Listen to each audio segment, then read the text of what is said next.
ઓમ શ્રી ગણેશાય નમઃ. જય શ્રી કૃષ્ણ મિત્રો. આજે આપણે ભગવાન શિવજીની કથા સાંભળીશું. ઓમ નમઃ શિવાય.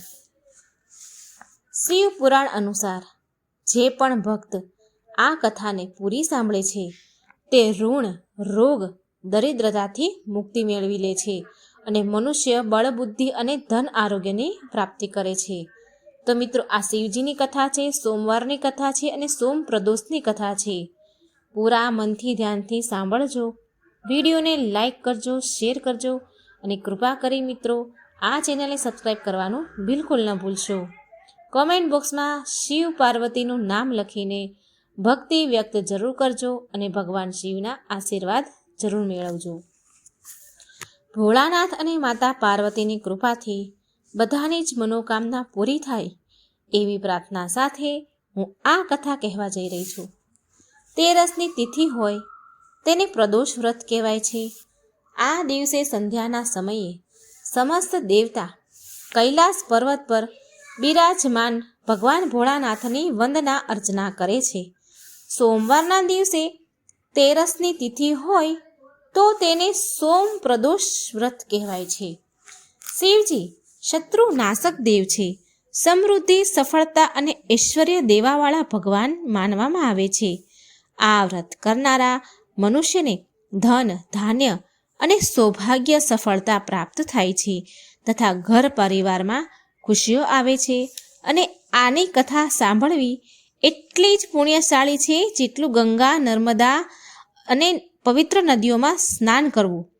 આ બધી નદીઓમાં સ્નાન કરવાથી જે પુણ્ય ફળ મળે છે એ આ કથા સાંભળવા માત્રથી મળે છે. પ્રિય ભક્તો, ભોળાનાથ માટે વિડીયોને લાઈક કરી કથાને જરૂર સાંભળજો. બ્રહ્માજી નારદજીને કહે છે, હે નારદ, તેરસમી તિથિમાં ચંદ્ર દિવસની સંધ્યાને પ્રદોષ કહેવાય છે. પ્રદોષ સમયે બધા દેવતા શિવજી પાસે રહે છે. આ સમયે ભગવાન શિવ તેમના રજત ભવન કૈલાસમાં નૃત્ય કરે છે અને દેવતા એમના ગુણગાન કરે છે. માટે અર્થ, ધર્મ, કામ અને મોક્ષ આ બધી ઈચ્છા રાખનાર મનુષ્યએ આ દિવસે પૂજા, જાપ, હોમ અને ભગવાન શિવની કથા જરૂર સાંભળવી જોઈએ. આ પ્રદોષ વ્રત એ પવિત્ર વેળા છે જે સંસાર સાગરમાં ડૂબી રહેલા લોકોને દરિદ્રતાના અંધકારમાંથી, પાપના ખાડામાંથી બહાર નીકાળે છે. જે લોકો દુઃખ, ભય અને શોકથી પરેશાન છે, જે બધા કષ્ટોના નાશકની કામના કરે છે, તેના માટે પ્રદોષના સમયે ભગવાન શિવની અને મા પાર્વતીની પૂજા કરવી એક કલ્યાણનો માર્ગ છે. શિવ પૂજાથી મનુષ્ય ધન, ધાન્યથી પરિપૂર્ણ થાય છે. તો આ કથાને પૂરી સાંભળજો. આ કથા આ પ્રકારે છે. બહુ સમય પહેલાંની વાત છે. ચંદ્રપુર નામના ગામમાં એક પ્રસિદ્ધ શેઠ રહેતા હતા. તેમનું નામ હતું ભિખારીદાસ. નામ ભલે ભિખારીદાસ હતા, પણ હતા બહુ જ ધનવાન. નગરભરમાં તેનો વેપાર ખૂબ હતો. વેપારની ચર્ચા થતી હતી. તેની પાસે ધન, સંપત્તિ, નોકર, ચાકર, હવેલી બધું જ હતું. પણ જેટલા કંજૂસ અને કઠોર હૃદયવાળા ભિખારી દાસ હતા, તેટલી જ દયાળુ, ભક્તિવાન અને કરુણામય તેની પત્ની ધર્માદેવી હતા. ધર્માદેવી રોજ બ્રહ્મ મુહૂર્તમાં ઉઠી ગંગા નદીમાં જઈને સ્નાન કરે અને પછી ઘરમાં આવીને શિવલિંગ પર ગંગાજળ, દૂધ, બીલીપત્ર અને ફૂલોથી અભિષેક કરે. વિશેષ કરી સોમ પ્રદોષના દિવસે શિવ પાર્વતીનું ધ્યાન કરે, ઉપવાસ કરે, ભોગ લગાવે અને સાંજના સમયે અન્ન જળ ગ્રહણ કરે. તેની ભક્તિ એટલી ગાઢ હતી કે તેના તપથી પૂરા ઘરમાં સુખ શાંતિ બની રહેતી હતી. શેઠનો વેપાર તો દિવસે બમણો અને રાતે 4 ગણો પ્રગતિ કરતો હતો. પરંતુ એક દિવસ શેઠ ભિખારીદાસને મનમાં અહંકાર આવી ગયો. શેઠ વિચારવા લાગ્યા કે આ મારી પત્ની રોજ સવારે ઉઠીને શિવજી પર જળ અર્પણ કરે, ઉપવાસ કરે, ઘંટડી વગાડે. આખરે આનાથી શું થવાનું? જો ઘરમાં સુખ છે, સંપત્તિ છે, શાંતિ છે ને, તો મારી મહેનતથી છે, ભગવાનની કૃપાથી નહીં.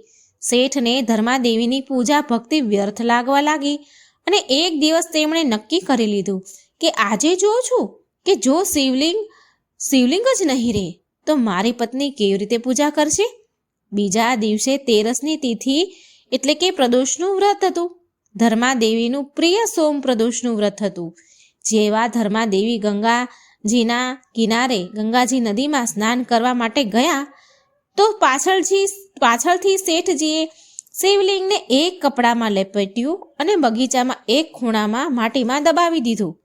પછી કપાટ બંધ કરી દીધા અને આરામથી બેઠક રૂમમાં બેસી ગયા. પછી ધર્માદેવી ગંગા સ્નાન કરી ઘરે પાછા આવ્યા અને મંદિરમાં જાય છે તો જુએ છે કે ત્યાં તો શિવલિંગ જ નથી. ધર્માદેવીનો ચહેરો તો ફિક્કો પડી ગયો, શ્વાસ રોકાઈ ગયો. તેમની આંખોમાં આંસુ આવવા લાગ્યા, ફૂટીને રડવા લાગ્યા. અને રડતા રડતા ધર્માદેવી બોલે છે, આજે તો મારે વ્રત છે, તમે ક્યાં જતા રહ્યા પ્રભુ? તમારી પૂજા વિના મારું વ્રત અધૂરું રહી જશે.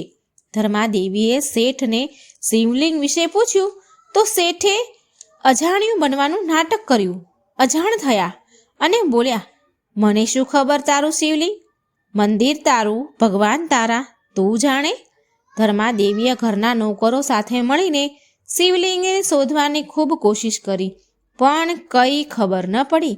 એ દિવસે તેમણે વ્રત કર્યું હતું. ધર્માદેવીને વ્રત હતું તો એ ભોગ પણ ન ચડાવી શક્યા. અન્ન જળ પણ તેમણે ગ્રહણ ન કર્યું. આખો દિવસ રડતા રહ્યા અને રાત્રે શિવજીના ચરણોમાં પડતા કહે છે, હે નાથ, દેવાધિદેવ મહાદેવ, લાગે છે કે તમે મારાથી રૂષ્ટ થઈ ગયા છો, નારાજ થઈ ગયા છો. જો મારાથી કંઈ અપરાધ થઈ ગયો હોય તો પ્રભુ મને ક્ષમા કરો.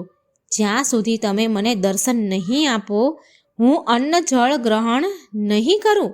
તમે મારી પરીક્ષા લઈ રહ્યા છો પ્રભુ, પણ હું મારા વ્રતથી પાછળ નહીં હટું. ગાઢ રાત્રિ થવા લાગી અને ઠીક મધ્યરાત્રિએ ચમત્કાર થયો. જ્યારે ધર્માદેવી સૂતેલા હતા ત્યારે તેમના સપનામાં ભગવાન શિવ અને માતા પાર્વતી પ્રગટ થયા.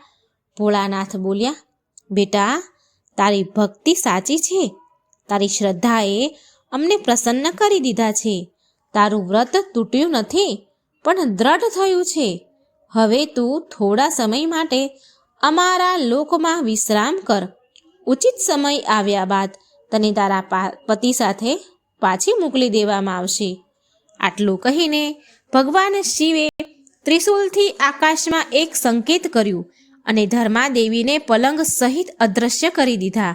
જ્યારે ધર્માદેવીની આંખો ખુલી તો એમણે જોયું કે એ એક સુંદર સુવર્ણના મહેલમાં છે. ચારેય બાજુ ફૂલોની સુગંધ, મધુર સંગીત અને દાસીઓ એની સેવામાં લાગી રહી છે. થોડી વારમાં માતા પાર્વતી એમની પાસે આવ્યા અને ધર્માદેવીને બોલ્યા, બેટા, થોડા સમય માટે તું અમારી પાસે રહે. તારો ત્યાગ અને તપથી અમે પ્રસન્ન થયા છીએ. તારા ઘરનું સંકટ પણ કપાઈ જશે. તારા પતિને જ્ઞાનની પ્રાપ્તિ થશે. પછી તું તારી જગ્યાએ પાછી ચાલી જજે. આ બાજુ ચંદ્રપુરમાં શેઠના જીવનમાં ભયાનક વિપત્તિઓ આવી. વેપારમાં ભારે નુકસાન થયું. ઘરમાં ચોરી થઈ ગઈ. નોકર ચાકર ઘર છોડીને ચાલ્યા ગયા. શેઠને રોગે ઘેરી લીધો. ઘર સુમસાન થવા લાગ્યું.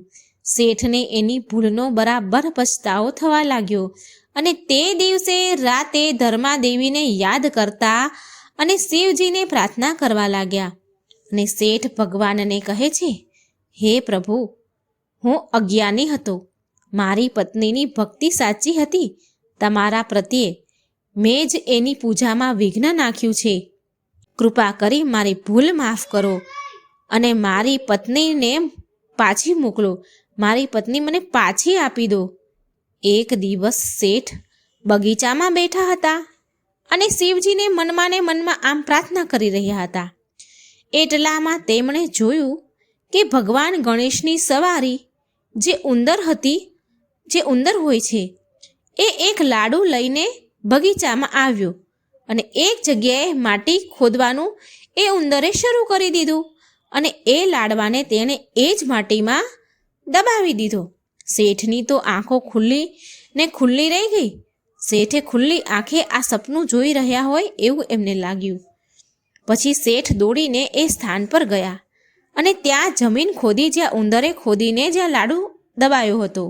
તો શેઠે ત્યાં જમીન ખોદી તો જોયું કે કપડામાં લપેટાયેલું એ શિવલિંગ મળ્યું, જે તેમણે પોતે સંતાડ્યું હતું. અને પછી તે ભૂલી ગયા હતા. તેના શરીરમાંથી પરસેવો છૂટવા લાગ્યો, આંખમાંથી આંસુ વહેવા લાગ્યા. તેણે એ જ ક્ષણે શિવલિંગને ગંગાજળથી ધોઈને મંદિરમાં સ્થાપિત કરી અને પૂજા કરી. થોડા સમય બાદ એક દિવસ એક મંદિરમાં બેઠા જ હતા કે ધર્માદેવી પ્રગટ થયા. ધર્માદેવીને સામે જોઈને શેઠની તો આંખો ભરાઈ ગઈ.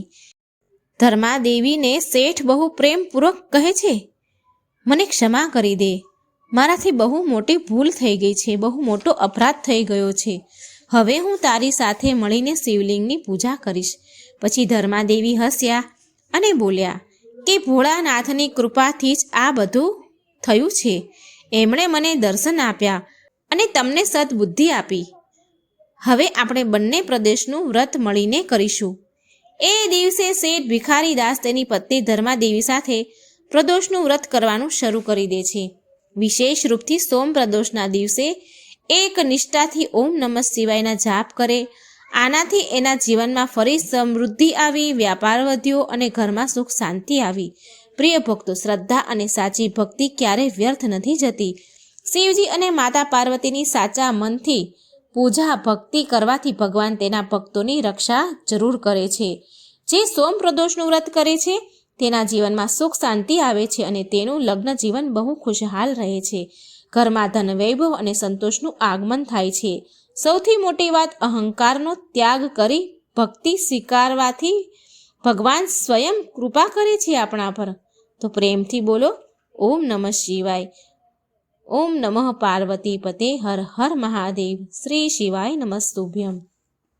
જે કોઈ ભગવાન શિવની કથા મહાત્મય પ્રેમ ભાવથી સાંભળે છે એ ભગવાન શિવના ધામમાં જાય છે. અને સૌથી પહેલાં પ્રદોષ વ્રત કોણે કર્યું હતું? તો એ દુર્લભ કથા તમે સાંભળો. આ પ્રકારે છે. એક દિવસ ચંદ્રદેવ વિચરણ કરવા નીકળ્યા હતા. ત્યારે તેમની નજર રોહિણી પર પડી. રોહિણીને જોતાં જ ચંદ્રમાનું મન રોહિણી પર આસક્ત થઈ ગયું. બીજી બાજુ ચંદ્રમાના તેજવશ અને સુંદરતા જોઈ ત્યાં ઊભેલી રાજા દક્ષની 27 કન્યાનું મન પણ ચંદ્રમા પર આવી ગયું. જ્યારે ચંદ્રદેવને પણ આ વાતનું જ્ઞાન થયું કે રોહિણી અને અન્ય બહેનો એના પ્રેમમાં આસક્ત થઈ ગઈ છે, તો ચંદ્રદેવે વાટ જોયા વગર મોડું કર્યા વિના રાજા દક્ષ પાસે ગયા અને તેની 27 કન્યાના વિવાહનો પ્રસ્તાવ તેમની સામે મૂક્યો. રાજા દક્ષ આ જોઈ આશ્ચર્યચકિત રહી ગયા. પરંતુ જ્યારે દક્ષ રાજાને તેની પુત્રીઓની ઈચ્છા ચંદ્રમા સાથે વિવાહ કરવાની છે એવી જાણ થઈ, તો દશરથ રાજાએ પણ હા કહી દીધી. દક્ષ રાજાએ પણ હા કહી દીધી. ત્યારબાદ ચંદ્રદેવના વિવાહ દક્ષ રાજાની 27 પુત્રીઓ સાથે વિવાહ સંસ્કાર કરવામાં આવ્યા.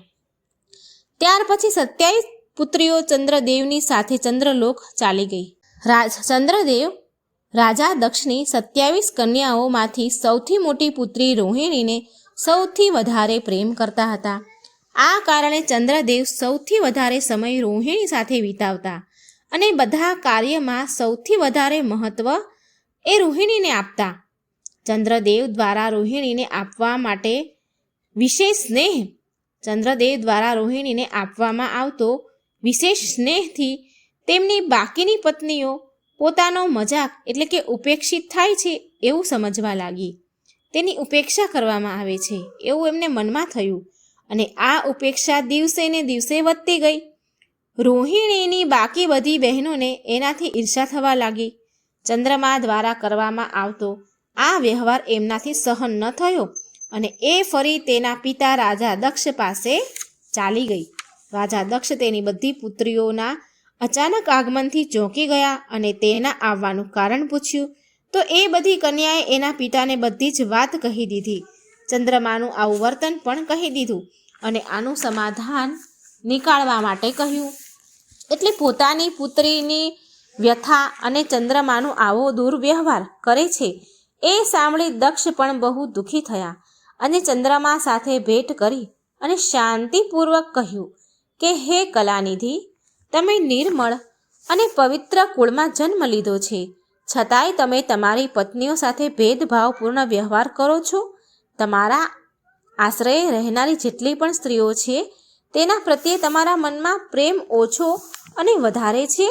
આવો સાવકો વ્યવહાર કેમ? તમે આવો વ્યવહાર કેમ કરો છો? તમે કોઈને વધારે પ્રેમ કરો છો, કોઈને ઓછો પ્રેમ કરો છો. આવું કેમ કરો છો? અત્યાર સુધી જે વ્યવહાર કર્યો છે તે ઠીક નથી કર્યું તમે.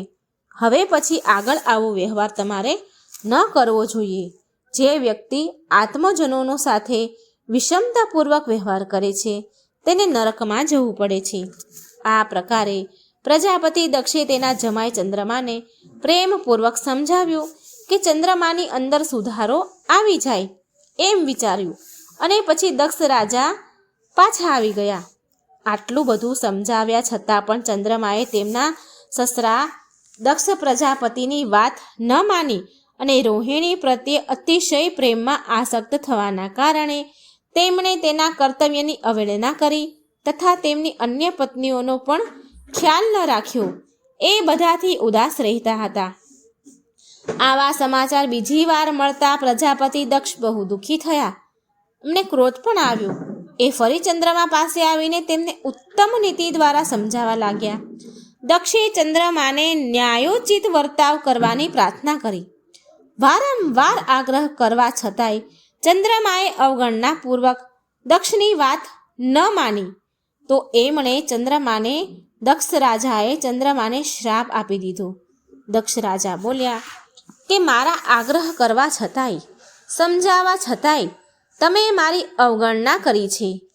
એ ક્રોધમાં દક્ષે ચંદ્રમાને શ્રાપ દીધો કે તમને જે તમારા રંગરૂપ અને તેજ પર જેટલો અભિમાન છે તે હવે નહીં રહે.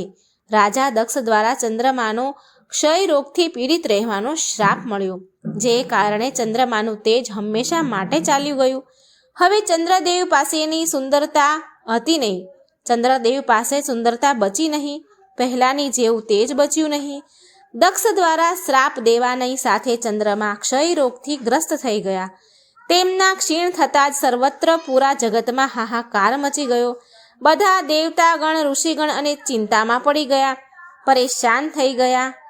પરેશાન ચંદ્રમાએ તેની અવસ્થા તથા તેના કારણોની સૂચના ઇન્દ્ર આદિ દેવતા તથા ઋષિઓને આપી. ત્યારબાદ એની સહાયતા માટે ઇન્દ્ર વગેરે દેવતા તથા વશિષ્ઠ ઋષિ આદિ ઋષિગણ બ્રહ્માજી પાસે ગયા.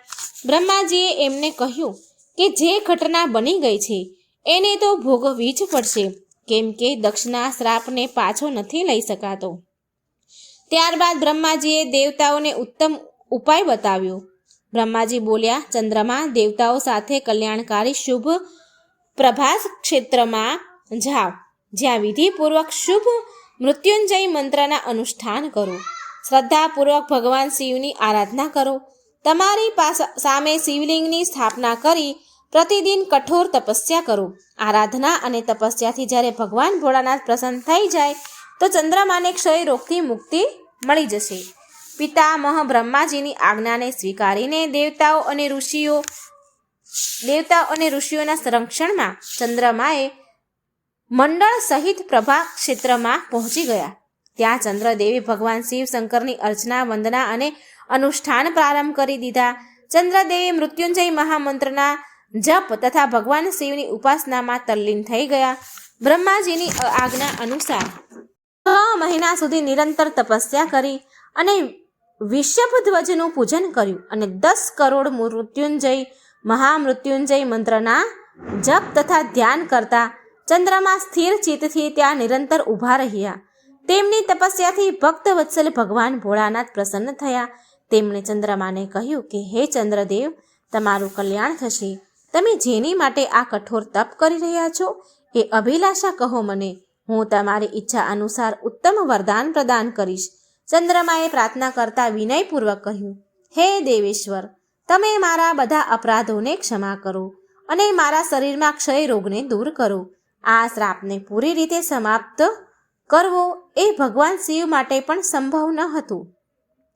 એટલે વચ્ચેનો માર્ગ નીકાળવામાં આવ્યો.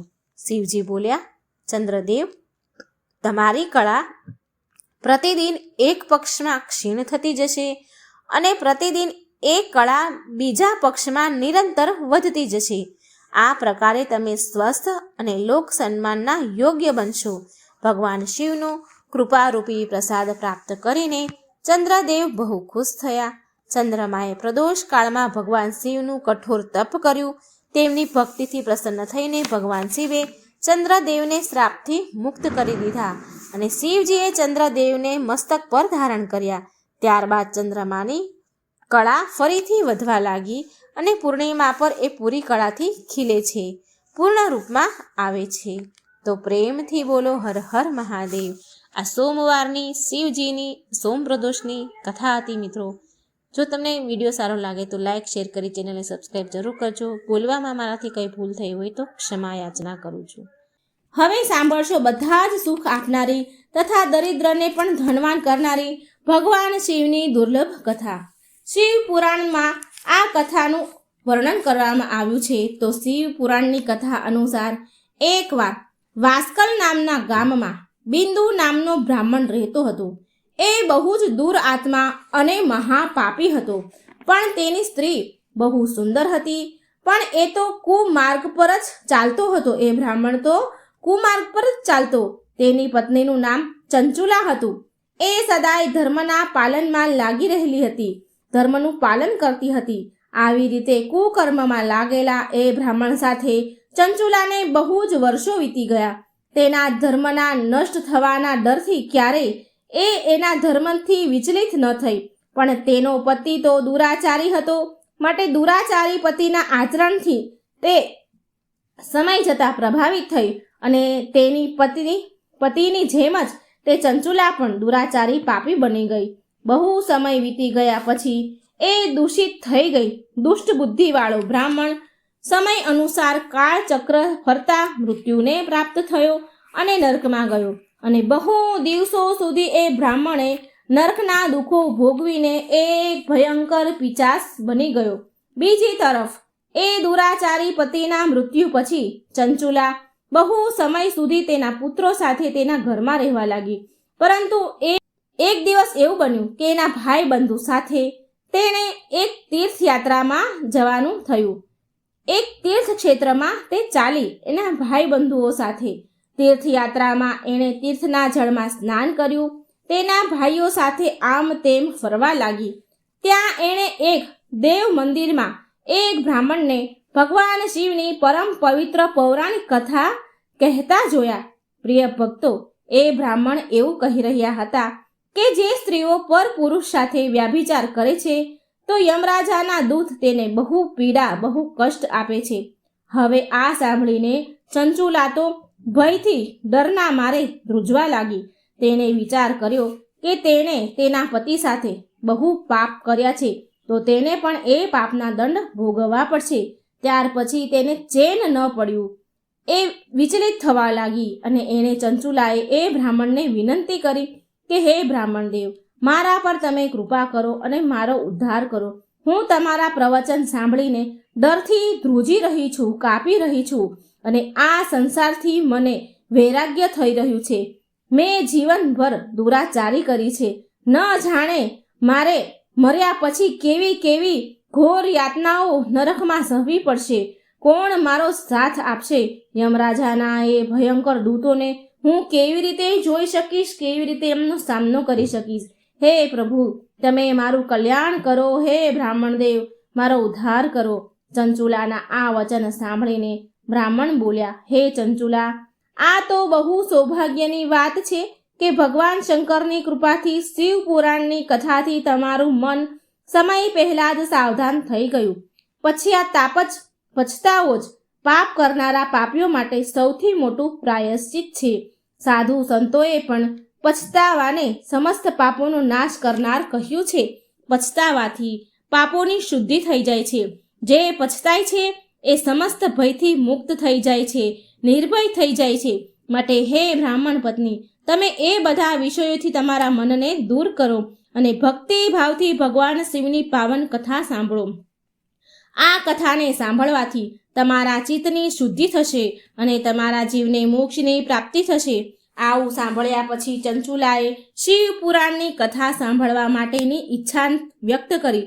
ઈચ્છાથી મનમાં એ બ્રાહ્મણની સેવા કરવાનો સંકલ્પ કર્યો અને એની સાથે જ એ રહેવા લાગી.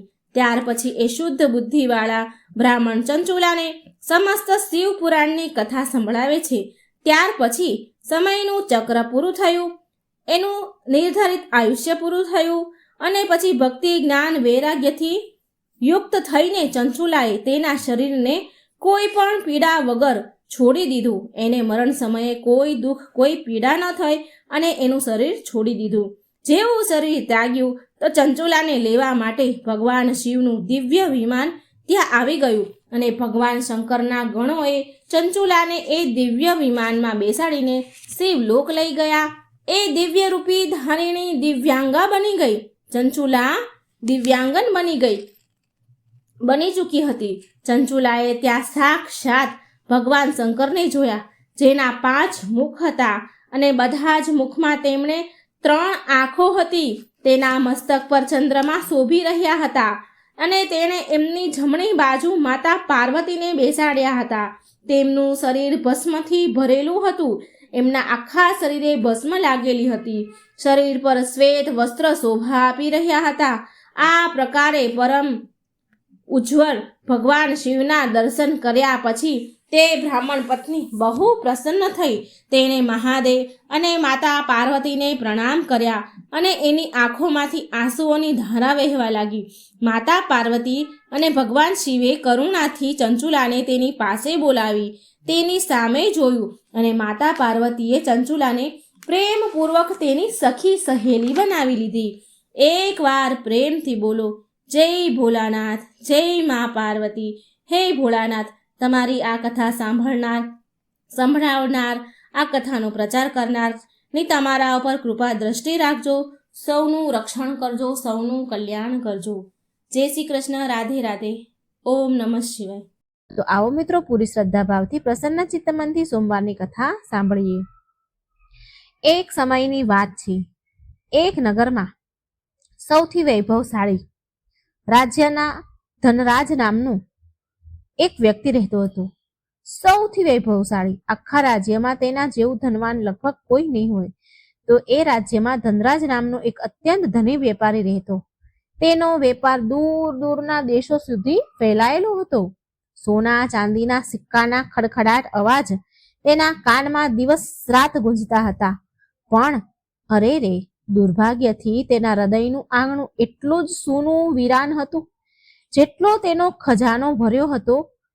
ચારેય બાજુ ભૌતિક સુખ સુવિધાનો અંબાડ હતો. નોકર ચાકરોની તો ફોજ હતી. સમાજમાં માન સન્માન પણ બહુ હતું. પણ એક અજીબ ઉદાસી, ખાલીપણું હતું તેના મનમાં.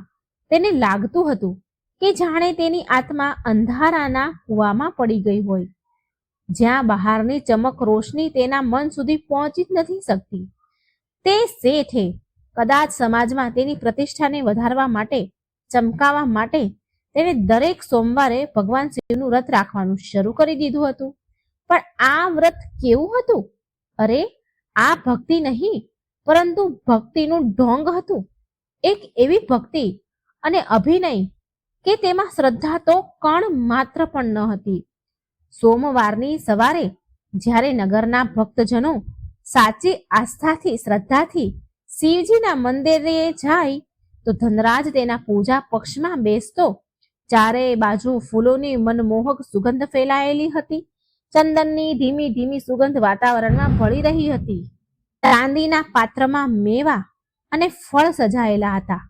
પણ ધનરાજનું મન તો ઓહોહો, આગળના દિવસે વ્યાપારી સાથે થનારા નફા અને નુકસાનમાં જ હોય એ મંત્રોનું ઉચ્ચારણ તો કરતો હતો, પરંતુ તેના હોઠ તો લેશ માત્ર હલે કે જેમ કે કોઈ મશીન બોલતું હોય. તેની નજર તો શિવલિંગ પર હોય, પણ તેની આંખોમાં દુનિયાનો હિસાબ કિતાબ ફરતો રહે. અને ધનરાજ એમ વિચારતો કે બધા મને જોઈ રહ્યા છે કે હું કેટલો મોટો ભક્ત છું ભગવાનનો. કે લોકો મારી ધર્મપરાયણના ઉદાહરણ આપશે. આનાથી મારા વેપારિક સંબંધ વધારે મજબૂત થશે. તો ક્યારેક ક્યારેક તેને પોતાના પર જ દયા આવી જતી કે શું આ જ જીવન છે? શું આ દેખાડાની દુનિયા માટે મારો જન્મ થયો છે? પણ આ વિચાર માત્ર પળવાર જ નો જ હોય. હવાની જેમ આવે અને ચાલ્યો પણ જાય, અને પછી એ ફરી એની ભૂમિકા નિભાવવામાં લાગી જાય. વ્રતના નામ પર એ અન્નનો ત્યાગ તો કરતો, પણ એનું મન ચટાકેદાર ભોજનની કલ્પનામાં ડૂબેલું રહે. સાંજે જ્યારે એ મંદિરે જાય તો એની સાથે નાની એવી એક નોકરની સેના પણ જાય હોય. કોઈના હાથમાં ચાંદીના થાળમાં પ્રસાદ લીધેલો હોય, તો કોઈના હાથમાં ફળ અને મેવા હોય.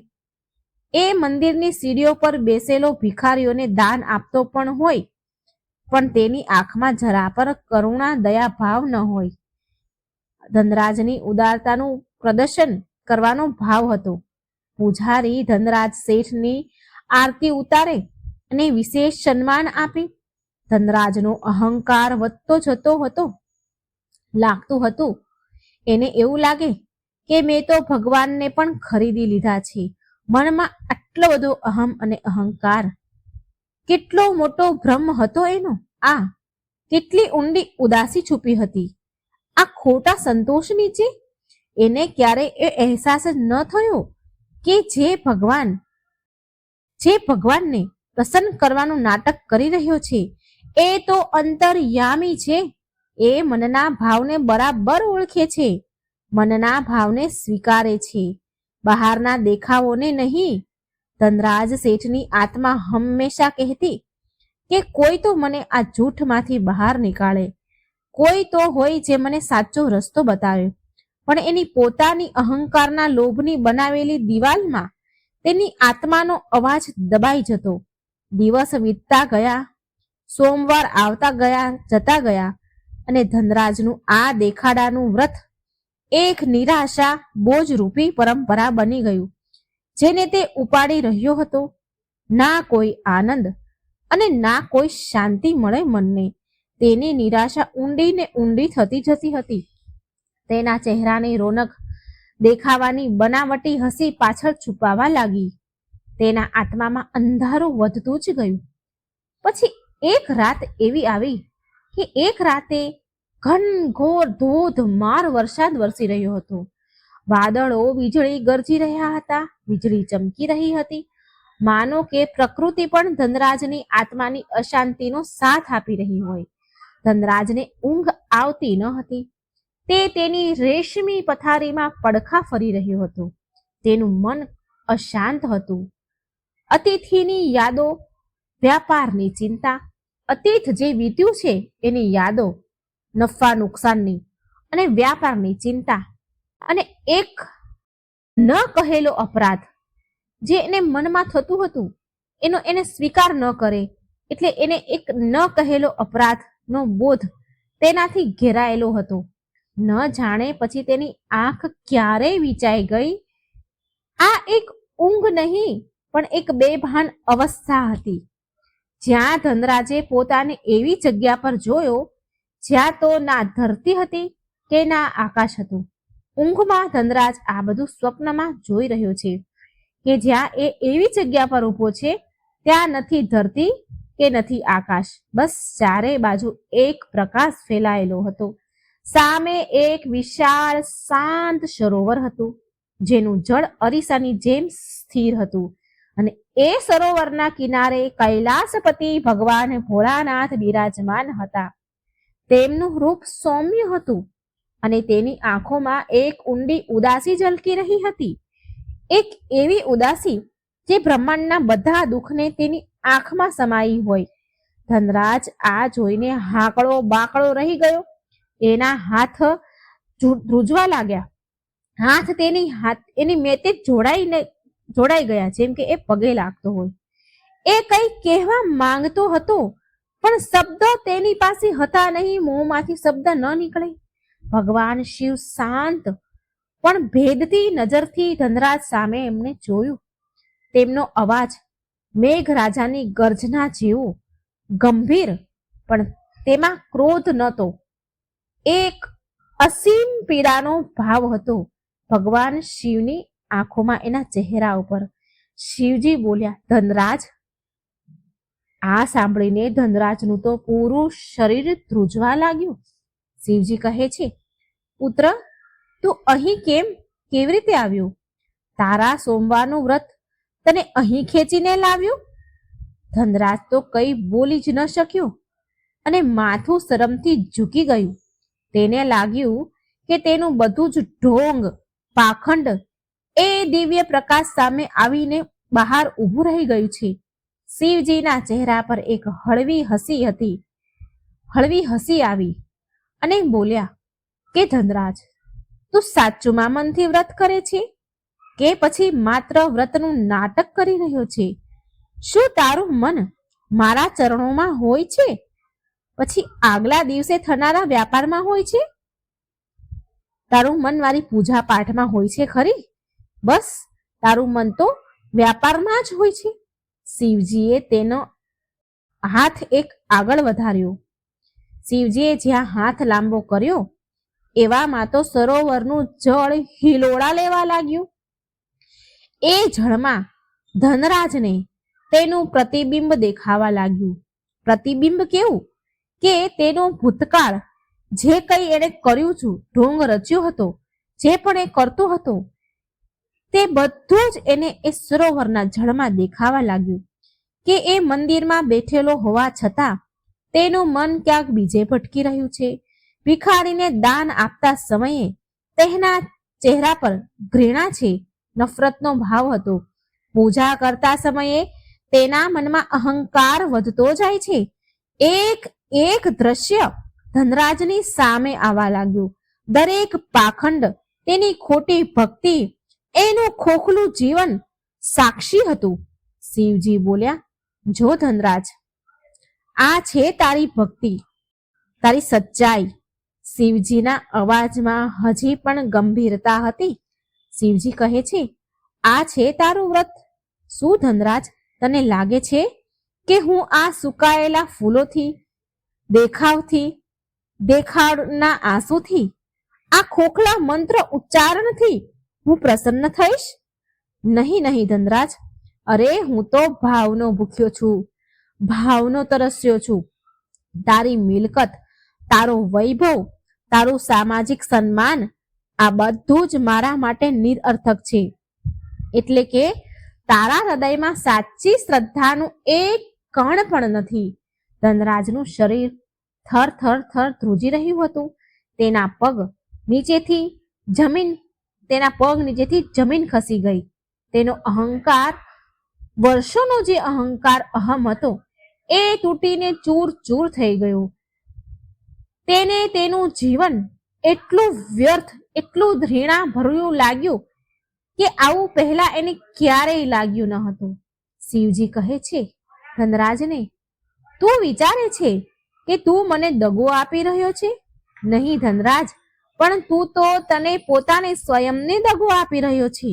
તું તારી આત્માને દગો આપી રહ્યો છે. આ ધન, વૈભવ બધું જ અહીં જ રહેશે. સાથે આવશે તો માત્ર તારા કર્મ, તારો ભાવ.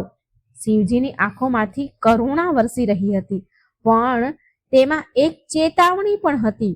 શિવજી કહે છે, ધનરાજ, ક્યાં સુધી આ ખોટાના સહારે જીવીશ? ક્યાં સુધી તારી આત્માને આમ ભટકાવીશ? શું આજ તારા જીવનનો ઉદ્દેશ છે?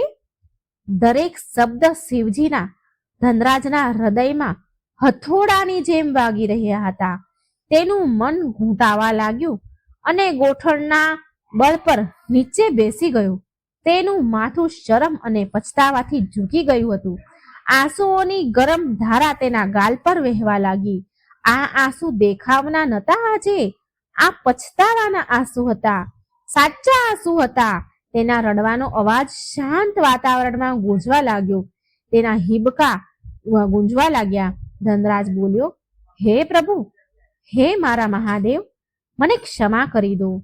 હું આંધળો હતો, હું અજ્ઞાની હતો, મેં બહુ ખોટું કર્યું છે. મેં મારું જીવન વ્યર્થ કરી દીધું છે. પ્રભુ, શું મારા માટે હજી પણ કોઈ તક છે ખરા?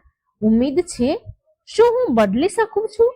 તેના પ્રશ્ન, ધનરાજના પ્રશ્ન, તેની નિરાશા અને એક નાની એવી આશાની કિરણ વચ્ચે ઝૂલી રહ્યો હતો. એ ધ્રુસકે ને ધ્રુસકે રડવા લાગ્યો. તેને તેનું આખું જીવન, તેની બધી ધન સંપત્તિ અને તેનું બધું માન સન્માન એને નકામું લાગવા લાગ્યું. તેને પહેલી વાર એની આત્માની શૂન્યપણું અને ભયાનક ગરીબીનો અનુભવ થયો. એ ધનવાન હોવા છતાં પણ કેટલો નિર્ધન હતો. આટલો સન્માનિત વ્યક્તિ હોવા છતાં પણ કેટલો અપમાનિત હતો. તેના ડસકા ઊંડા થવા લાગ્યા. જે રડતો તો એ હિબકે ચડી ગયો હતો, એ ઊંડા ઊંડા થવા લાગ્યા. જેમ કે વર્ષોથી દબાયેલું દુઃખ આજે એક પૂર બનીને વહી રહ્યું છે. ધનરાજ બોલ્યો, મને રસ્તો બતાવો પ્રભુ, મને અંધકારમાંથી નીકાળો. હવે હું બહાર નીકળવા માંગુ છું. હું હવે વધારે આ જૂઠ સાથે નહીં જીવી શકું. ભગવાન શિવે તેને ઊભો કરતા કહ્યું, ઉઠ ધનરાજ, પછતાવાનું પહેલું આંસુ જ પાપ ધોવાની શરૂઆત છે. આશા હંમેશા રહે છે જ્યાં સુધી હૃદયમાં સાચો પોકાર હોય. પણ યાદ રાખજે, માર્ગ કઠણ છે. દેખાવાનો જોડો ઉતારવો સરળ નથી હોતો. સાચી ભક્તિ એ સાધના છે, હૃદયનો પોકાર છે, આત્માનું સમર્પણ છે. આના માટે ધન નહીં પણ મન જોઈએ. જા ધનરાજ, આ જીવનને નવો અર્થ આપ. વ્રત કર, પણ માત્ર મારા માટે નહીં, તારી આત્માની શુદ્ધિ માટે કર. દાન કર, પણ યશ માટે નહીં, બીજાની પીડા હરવા માટે કર. જીવન જીવો, પણ ધનની પાછળ ભાગવા માટે નહીં, ધર્મના માર્ગ પર ચાલવા માટે. કદાચ ત્યારે તને એ શાંતિ મળશે જેને તું શોધે છે. શિવજીની છબી ધીરે ધીરે એ પ્રકાશમાં વિલીન થવા લાગી. પણ શિવજીના અંતિમ શબ્દ ધનરાજના કાનમાં ગુંજવા લાગ્યા કે શાંતિ જેની તને શોધ છે. અને પછી ધનરાજની તો આંખ ખુલી. પહેલી સવારનું ધુમ્મસ રૂમમાં ફેલાઈ રહ્યું હતું. વરસાદ થંભી ગયો હતો, પણ ધનરાજનું શરીર પરસેવાથી રેબઝેબ હતું અને તેનો તકિયો તેના આંસુઓથી પલળી ગયો હતો. સપનું એટલું વાસ્તવિક હતું, એટલું હચમચાવી દેવું હતું કે તેને લાગ્યું કે તે હજી હાલ પણ એ અનોખા પ્રકાશમાં ઊભો છે શિવજી સામે. ભગવાન શિવની ઉદાસી પણ કરુણ ભરી આંખો તેને જોઈ રહી છે. તેના કાનમાં હજી પણ શિવજીના શબ્દ ગુંજી રહ્યા છે કે તું પોતાને સ્વયંને દગો આપી રહ્યો છે. હું તો ભાવનાનો ભૂખ્યો છું. આશા હંમેશા રહે છે. ધનરાજ પથારીમાંથી ઊભો થઈને બેસી ગયો. તેનું માથું ભારે થઈ ગયું હતું. હૃદયમાં અજીબ પીડા અને શાંતિનું મિશ્રણ હતું.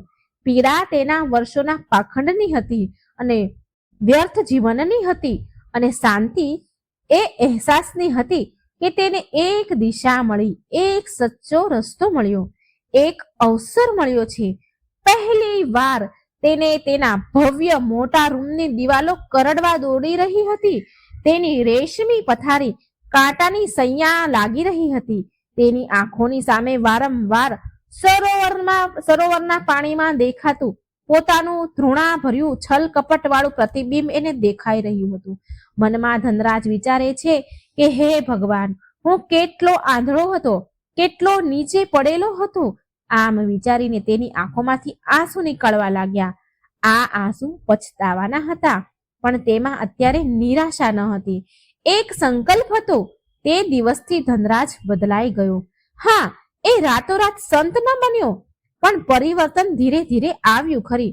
જેમ સવારનું અંજવાળું ધીરે ધીરે રાતના અંધારાને મટાડે છે, તેમ પહેલો સોમવાર આવ્યો અને એ દિવસે તેને ત્યારે કોઈ નોકરને ન બોલાવ્યા, ન કોઈ પૂજાની વિશેષ તૈયારી કરવાનો આદેશ આપ્યો. સવારમાં ઉઠીને સાધારણ કપડાં પહેરીને ચૂપચાપ એક નજીકના નાના એવા સાધારણ શિવજીના મંદિર તરફ ચાલી નીકળ્યો. એ મંદિર કે જ્યાં તે ક્યારેય જતો ન હતો, ક્યારેય એની સામું પણ નહોતું જોયું, એની સામે ક્યારેય ગયો ન હતો, કેમ કે ત્યાં એને શાન પ્રમાણેના પૂજારી ન હતા. ત્યાં ધનરાજને જોવા માટેની ભીડ ન હતી, માટે ધનરાજ એ મંદિર સામું ક્યારેય જોયું પણ ન હતું. હવે ધનરાજ આ મંદિરે આવ્યો છે. ત્યાં અમુક ગણ્યા ગાંઠિયા લોકો હતા જે સાચી શ્રદ્ધાથી પૂજા અર્ચના કરી રહ્યા હતા.